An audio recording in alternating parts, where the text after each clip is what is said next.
Assalamualaikum warahmatullahi wabarakatuh. Alhamdulillahirrabbilalamin. Wabihi nasta'in wala umuri dunia wadin wala alihi wa sahbihi azmain amma ba'du. Teman-teman semua, kembali lagi dengan saya Naila Aprilianti. Kali ini saya akan membahas mengenai etika berpakaian dalam Islam, integrasi syariat dan budaya. Kajian kali ini kita akan membahas bagaimana etika berpakaian dalam Islam itu berdasarkan Al-Quran, hadis, juga pendapat para ulama fikih kontemporer. Nah teman-teman semua, mari kita mulai dari filosofi dasar. Dalam Islam, pakaian tidak hanya sekedar model atau hanya sekedar pelindung fisik dari cuaca panas, hujan, atau segala hal. Lebih dari itu, pakaian itu sebagai integrasi, sebuah perbedaan dari sebuah peradaban. Karena dalam Quran surat Al-A'raf ayat 26, Allah berfirman bahwasanya pakaian memiliki dua fungsi utama. Yang pertama, untuk menutupi aurat dan riasi atau perhiasan estetika. Dan di akhir ayat Allah menegaskan, walibasut taqwa dzalika khair. Pakaian takwa adalah pakaian hiasan yang baik untuk ketenangan batin seseorang, dan itulah yang terbaik. Selanjutnya teman-teman, bagaimana sih kriteria untuk wanita? Merujuk pada hadis riwayat Abu Dawud nomor 4104, bahwasanya Rasulullah menegaskan kepada Asma binti Abi Bakar bahwasanya wanita yang sudah balik tidak boleh terlihat tubuhnya kecuali wajah dan telapak tangannya. Berdasarkan kitab fikih karya Syekh Wahbah Al-Juhaili, ada 3 aturan mutlak untuk wanita ini. Yang pertama, tidak boleh terlihat seluruh tubuhnya kecuali wajah dan telapak tangan. Yang kedua, harus longgar dan tidak membentuk lekukan tubuh. Dan yang terakhir, harus tebal atau si baju itu jangan sampai transparan. Nah teman-teman, lalu bagaimana dengan kaum pria?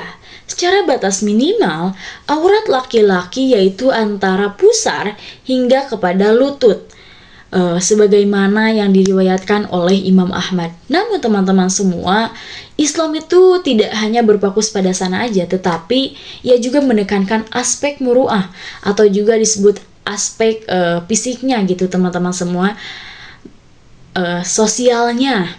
Menurut Syekh Yusuf Al-Qadrawi, pria muslim tidak pantas hanya sekedar sampai pada batas minimal, tapi di ruang publik seseorang itu harus memakai pakaian yang sopan, rapi, tertutup pundaknya, terutama ketika ia akan menghadap Sang Pencipta. Selanjutnya teman-teman, demi menjaga fitrah maskulinitas setiap pria, Islam itu menetapkan sebuah batasan tegas kepada setiap pria muslim di luar sana.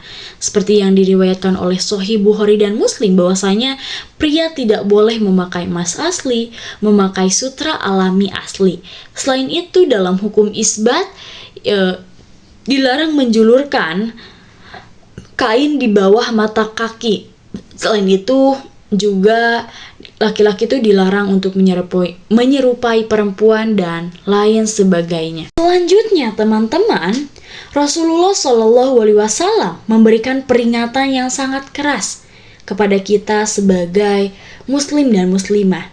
Dalam hadis riwayat Muslim nomor 2128, bahwasanya mengenai fenomena khasiat ariyat atau disebut juga dengan wanita-wanita yang berpakaian namun ia telanjang. Fenomena ini sebenarnya merujuk pada generasi di mana mereka melanggar esensi dari pakaian itu sendiri. Teman-teman, seperti baju yang terlalu ketat, baju yang terlalu tipis, atau mereka sengaja saja mengeksploitasi tubuhnya di ruangan publik. Prinsip selanjutnya teman-teman yaitu menjaga fitrah gender. Dalam Sahih Bukhari nomor 5885, bahwasanya Rasulullah melaknat apabila ada laki-laki yang menyerupai wanita ataupun sebaliknya, wanita yang menyerupai laki-laki. Dalam konteks busana, etika ini dilarang keras karena sebagai bentuk pengaburan identitas, antara itu memakai sebuah potongan pakaian ataupun perhiasan yang ekstrim yang memutarbalikan kodrat wanita dan laki-laki. Lalu teman-teman semua, Islam juga melarang pakaian syuhrah. Apa sih pakaian syuhrah? Pakaian syuhrah adalah pakaian yang dipakai untuk mencapai atau mengejar suatu popularitas ataupun sensasi. Berdasarkan Sunan Abu Daud nomor 4029, bahwasanya orang yang memakai pakaian hanya untuk pamer atau ria, maka ia akan dipakaikan pakaian kehinaan di hari kiamat nanti. Entah itu pakaian yang pamer atau pakaian yang mewah untuk dia, ataupun pakaian yang sengaja dibuat kumal untuk pencitraan batin. Artinya memakai pakaian itu untuk dilihat orang atau untuk sebuah popularitas, bukan karena Allah. Nah teman-teman, lalu bagaimana nih hubungan Islam dengan budaya? Islam adalah agama yang sangat universal.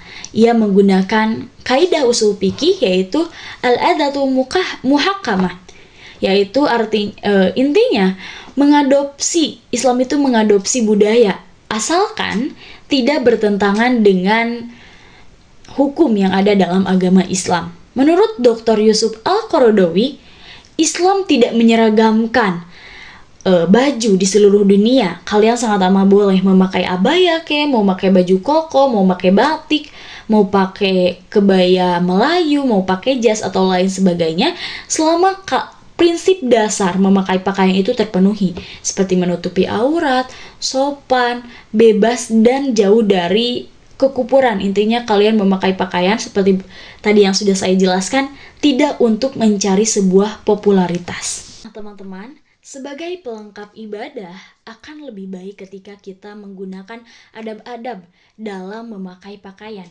Yang pertama, kalian harus membaca basmalah atau doa terlebih dahulu. Selanjutnya, kalian biasakan mendahulukan tangan kanan ketika kalian mau memakai pakaian, dan mendahulukan tangan kiri ketika kalian mau melepaskan pakaian. Juga senantiasa menjaga kebersihan, karena Allah itu indah dan Allah menyukai keindahan. Jadi kesimpulannya teman-teman semua, etika berpakaian dalam Islam merupakan perpaduan antara ketaatan syariat dan keluhuran budi pekerti manusia. Pakaian seorang muslim merupakan cerminan dari martabat dan ketakwaannya. Mungkin cukup sekian yang dapat saya sampaikan teman-teman semua. Terima kasih atas perhatiannya. Wassalamualaikum warahmatullahi wabarakatuh.